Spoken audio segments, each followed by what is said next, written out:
Добар ден сите почитувани представници на медиумите, почитувани граѓани. Пред нашата држава и целокупниот народ се отвара шанса за брз напредок во евроинтеграциите. Да го продолжиме европскиот пат и да реализираме уште една стратешка цел. Откако скрининг процесот, што се води на официјален македонски јазик, наскоро ќе заврши, ќе следува отворање на првите поглавја во преговорите со Европската Унија. Затоа се неопходни потребните структурни реформи што започнуваат со уставните измени. Одговорноста на сите 120 пратеници, но и на сите политички субјекти, вклучително и на Кристијан Мицкоски, е да дадат придонес во овој важен државнички процес. Изборот е јасен: или напредок и интеграција во Европската Унија, или стагнација и изолација во прорускиот блок.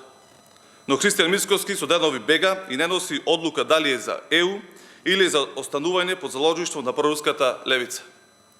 Мицкоски мора да престане да се крие, да излезе пред граѓаните и јасно да каже дали е за ЕУ или е за левица.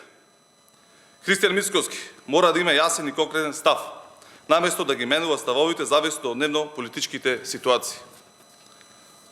Денес, откако по 17 години чекање, конечно ги почнавме преговорите со Европската Унија, откако ги нанимавме сите пречки, не смееме да дозволиме самите себе си да си го блокираме патот кон Европската Унија.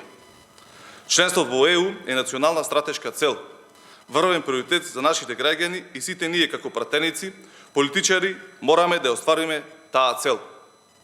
Пред нашите граѓани, но и пред самите себе си, имаме обврска да обезбедиме европска, сигурна и стабилна иднина на нашата држава. Благодарам.